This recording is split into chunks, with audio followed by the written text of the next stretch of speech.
मैं Ravindra Kumar R K study में आप सबका स्वागत करता हूं। आज के वीडियो में टेंस का अंतिम पार्ट देखेंगे, 12वां पार्ट होगा ये। इसमें फ्यूचर परफेक्ट कंटिन्यूअस टेंस देखेंगे। फ्यूचर परफेक्ट कंटिन्यूअस सबसे पहले जानिए कि कहते किसको है।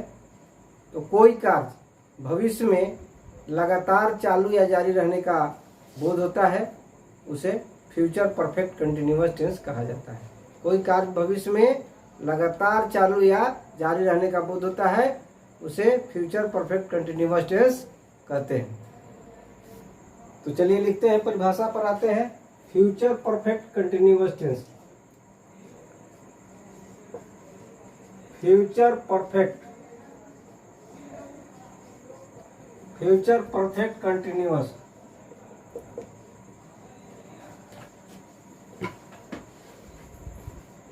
फ्यूचर परफेक्ट कंटिन्यूअस टेंस परिभाषा देखिए। फ्यूचर परफेक्ट कंटिन्यूअस टेंस का कोई कार्य भविष्य में लगातार चालू या जारी रहने का बोध हो। बंद कर। कोई कार्य भविष्य में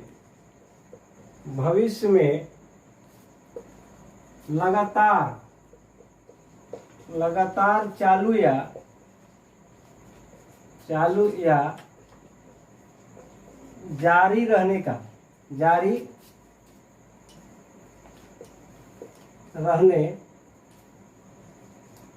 की संभावना हो,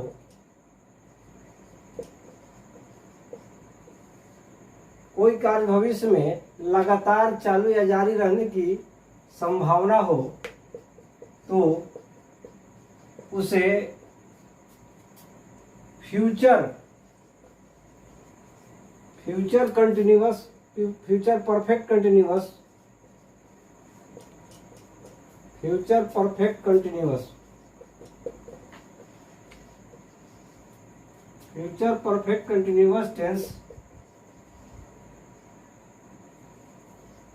फ्यूचर परफेक्ट कंटिन्यूअस टेंस कहा जाता है।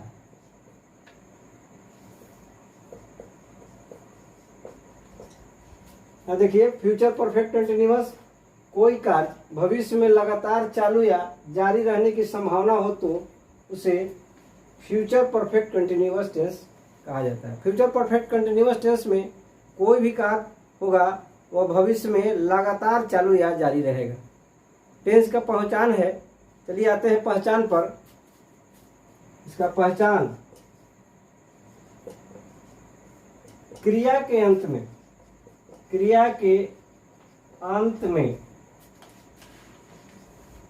ती रहेंगी,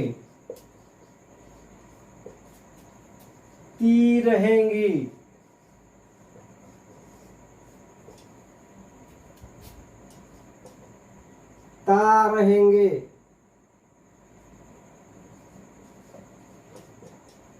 ता रहेगा इत्यादि लगा रहता है।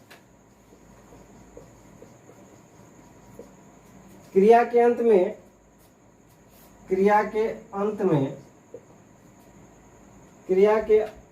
में दे रहेंगे, ती रहेगी, ता रहेगा, ता रहूंगा इत्यादि लगा रहता है। ये फ्यूचर परफेक्ट कंटिन्यूअस टेंस का पहचान है। अब आइए बारी बारी से अफर्मेटिव सेंटेंस, निगेटिव सेंटेंस और इंट्रोगेटिव सेंटेंस में उदाहरण के साथ देखते हैं बनाने का नियम। सेंटेंस में, अफर्मेटिव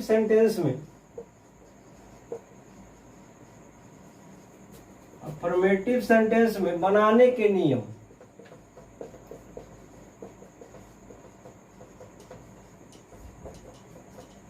यदि कोई वाक्य फ्यूचर परफेक्ट कंटिन्यूअस टेंस का हो और वो भी अफर्मेटिव सेंटेंस में हो, सकारात्मक हो, तो हिंदी से अंग्रेजी में अनुवाद करने के लिए नियम पर आते हैं। तो सबसे पहले सब्जेक्ट रखेंगे।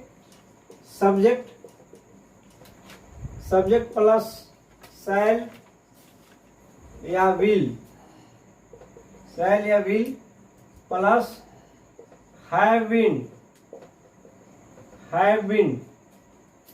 अब प्लस V1 में ing, V1 में ing होगा प्लस ऑब्जेक्ट प्लस सिंस या फॉर लगाएंगे और प्लस टाइम रहेगा, टाइम।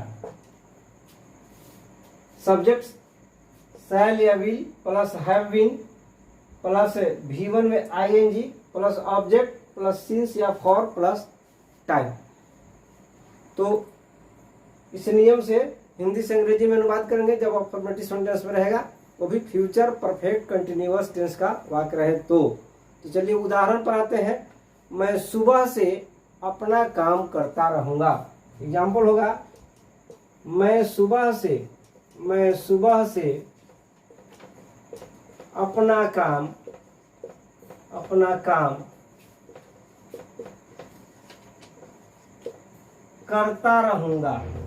करता रहूंगा।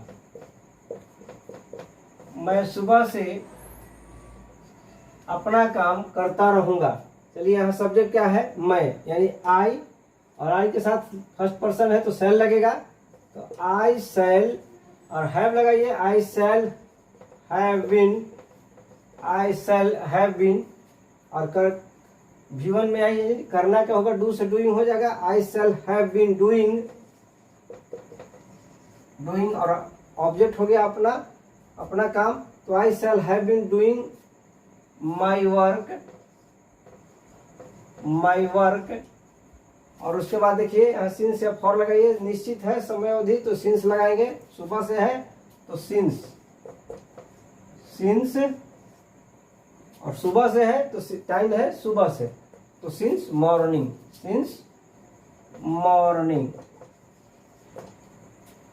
मैं सुबह से अपना काम करता रहूंगा। I shall have been doing my work since morning. मैं सुबह से अपना काम करता रहूंगा। 5 दिनों से स्कूल जाता रहेगा। राम 5 दिनों से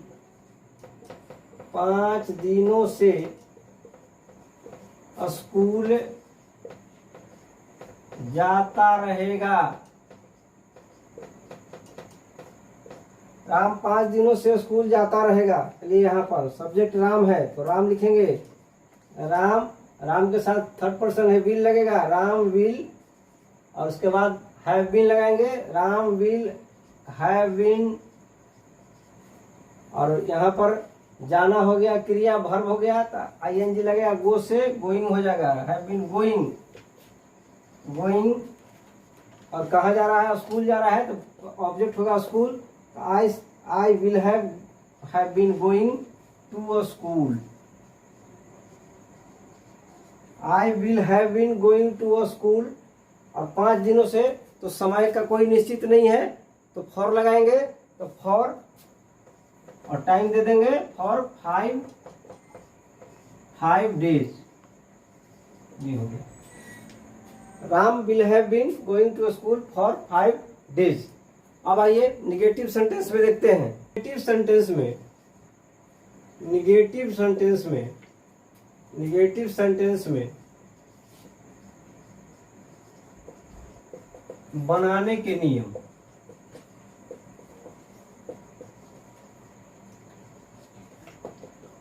यदि वाक्य फ्यूचर परफेक्ट कंटिन्यूअस टेंस का हो और वो भी निगेटिव सेंटेंस में हो तो हिंदी से अंग्रेजी में अनुवाद करने के लिए आइए नियम पर आते हैं। तो सबसे पहले सब्जेक्ट रखेंगे, सब्जेक्ट होगा और उसके बाद प्लस में होगा शैल या विल होगा, शैल या विल और प्लस नॉट होगा।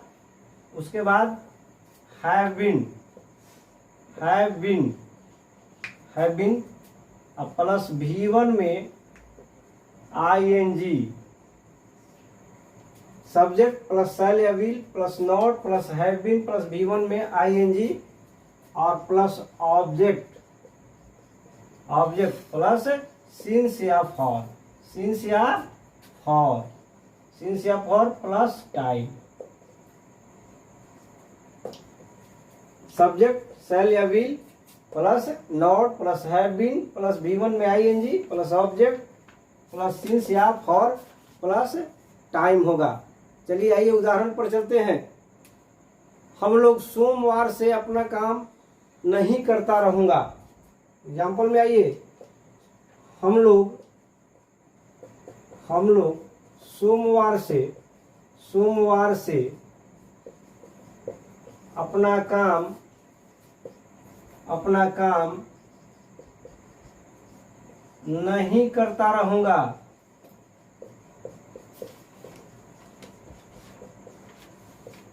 हम लोग सोमवार से अपना काम नहीं करता रहूंगा, ये निगेटिव सेंटेंस में है और फ्यूचर परफेक्ट कंटिन्यूअस टेंस का वाक्य है और वो भी निगेटिव सेंटेंस में है। इसको बनाते हैं। हम लोग क्या है, सब्जेक्ट है तो वी होगा और वी फर्स्ट पर्सन है इसलिए शैल लगेगा, वी शैल। उसके बाद नॉट लगाइए, we shall not have been लगेगा, we shall not have been. अब प्लस V1 में आइए, वर्ब क्या है, काम करना, डूइंग हो जाएगा, हैव बीन डूइंग। और अपना के लिए होता है वी है तो इसके लिए अपना के लिए होगा आवर, तो डूइंग आवर वर्क। और सिंस या फॉर में यहाँ सिंस लगेगा क्योंकि सोमवार से निश्चित है तो यहाँ सिंस हो जाएगा, सिंस मंडे, सोमवार से है ना तो सोमवार से सिंस मंडे,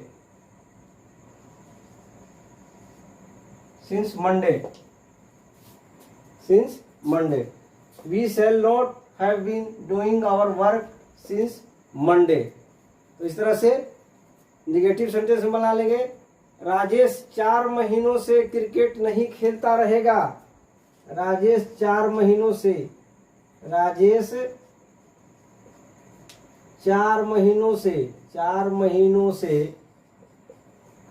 क्रिकेट नहीं खेलता रहेगा।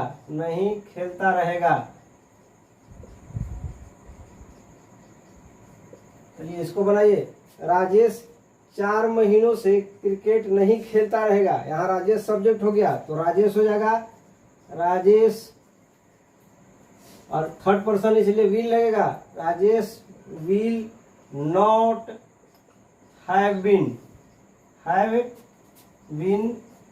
Rajesh will not have been.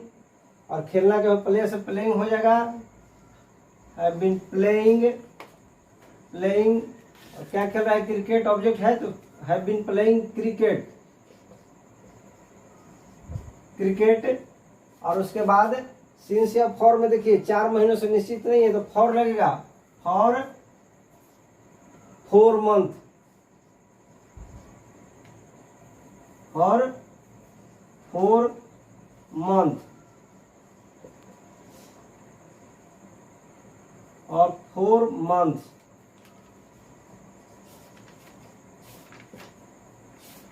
Rajesh 4 महीनों से क्रिकेट, राजेश 4 महीनों से छूट गया है, राजेश 4 महीनों से क्रिकेट नहीं खेलता रहेगा। Rajesh will not have been playing cricket for 4 months. तो इस तरह से निगेटिव सेंटेंस में हो गया। अब आते हैं इंट्रोगेटिव सेंटेंस में। इंट्रोगेटिव सेंटेंस में, इंटेरोगेटिव सेंटेंस में आइए। इंट्रोगेटिव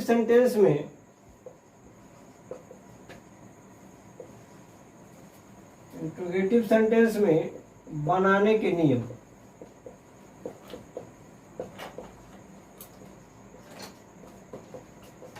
यदि वाक्य फ्यूचर परफेक्ट कंटिन्यूअस का हो और वो भी इंट्रोगेटिव सेंटेंस में हो तो हिंदी से अंग्रेजी में अनुवाद करने के लिए चलिए नियम पर आते हैं।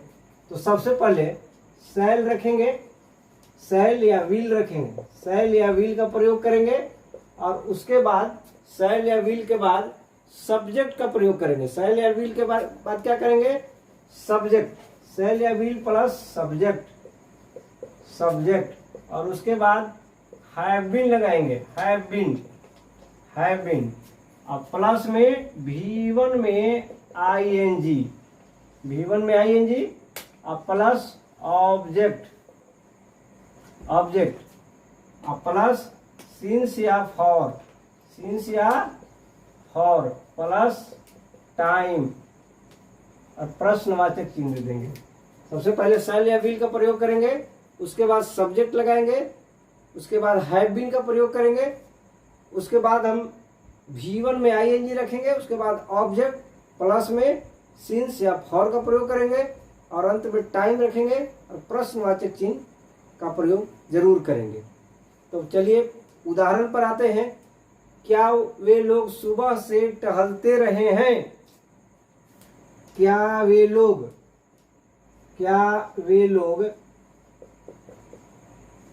सुबह से टहलते रहे हैं?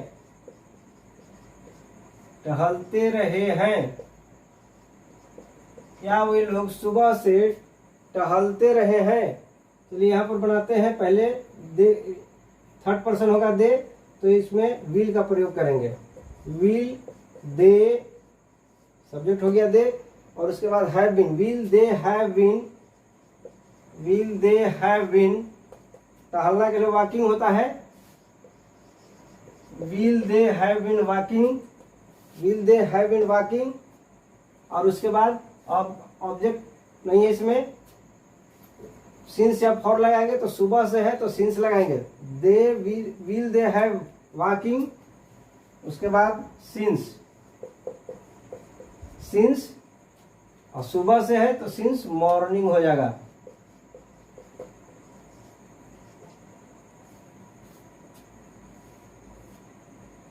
Since morning, they will have been walking since morning.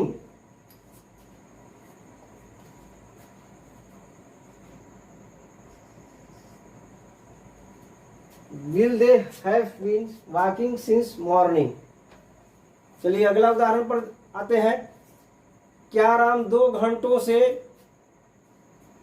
एक कहानी सुनाता रहेगा? क्या राम 2 घंटों से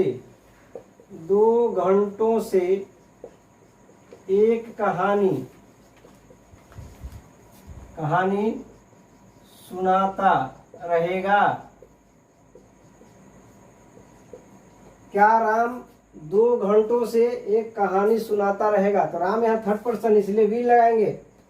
विल राम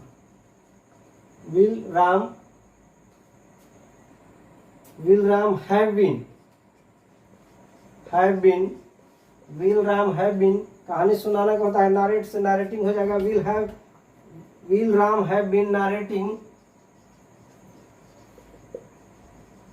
और ऑब्जेक्ट हो गया एक कहानी, तो नारेटिंग ए स्टोरी, और 2 घंटों से है तो समय निश्चित नहीं, इसीलिए फॉर लगाएंगे। तो स्टोरी फॉर 2 घंटे से, तो 2 आवर्स।